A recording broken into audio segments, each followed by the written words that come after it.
중동 사태 여파로 저렇게 주유소에 긴 줄이 늘어서고 있습니다. 기름값이 가파르게 오르고 있습니다. 곧 2,000원에 도달할 것이란 전망까지 나오고 있습니다. 관련된 시민들의 반응과 강훈식 대통령실 비서실장의 목소리 들어보시죠. 점심시간을 짬내서 왔죠. 기름값이 계속 고공행진하고 있잖아요. 더 오를까 봐. 그래서 오늘 좀 가득 좀 채우고 가려고요. 내일 가야 되는 검색을 해봤는데 아침 방송이랑 또 달라가지고 기름이 좀 남아있는데 급하게.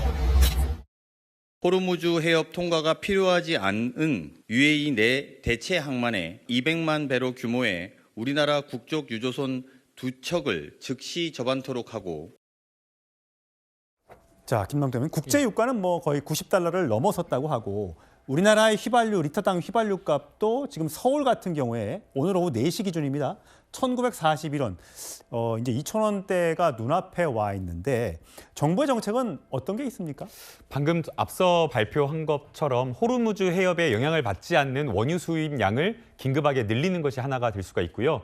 그다음에 최고가 지정제라는 것이 있습니다. 물가의 안정을 위해서 아주 긴급하게 임시 조치를 하는 것인데요. 근데 그게 가능합니까? 이게 자유시장 경제에서 네. 더 이상 받지 마 이렇게 할 수 있습니까? 네, 법률적인 근거가 있습니다. 그리고 여기에서 발생하는 여러 가지 손해와 관련되어서 정유사를 포함해서 직접 주유소에 정부가 지원할 수 있는 방법이 있고요.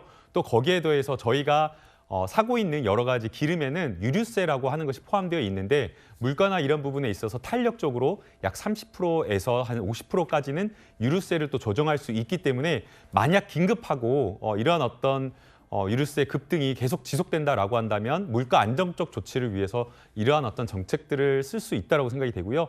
무엇보다 중요한 것은 이러한 어떤 유가 급등이 결국에는 단순히 그냥 이런 유류에만 영향을 미치는 것이 아니라 모든 물류를 포함해서 물가 전반에 영향을 미칠 수 있기 때문에 무엇보다 빠르게 전쟁이 종식되는 게 제일 중요하다라는 생각이 듭니다. 근데 전쟁 종식을 우리 마음대로 할 수 있는 건 아니니까. 김기영 대변인. 사실 국민 입장에서는 아니 작년에 이미 이란의 핵시설을 미국이 타격할 때부터 이란 전쟁은 예고가 됐다면 그때부터 호르무즈를 통해서 들어오는 기름의 양을 줄이고 다른 나라를 통해서 들어오는 원유 수입량을 늘렸으면 이렇게 당하지는 않지 않았냐 이런 주장이 나오더군요.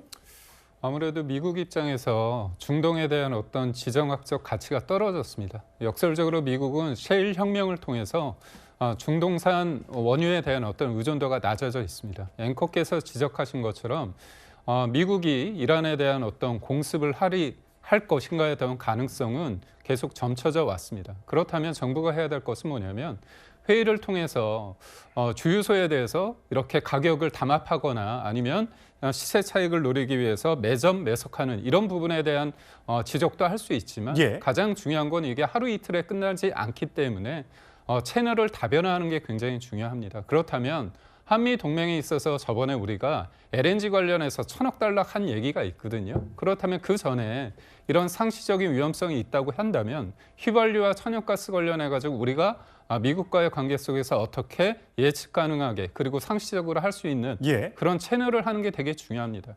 지금 정부가 어떻게 보고 있는 건 한 60일 정도 있다고 하지만 무엇보다 지금 오르는 건 그 이상의 것이 얘기됐을 때 정부가 과연 할 수 있을 것이에 대한 어떤 의문 때문에 그런 것 같습니다. 미국에선 전쟁이 4, 5주 이상 지속될 수 있다. 장기전에 대비한다는 보도까지 나오고 있기 때문에 우리도 비축률을 빨리 확보하고 물가 관리에 신경을 써야겠습니다.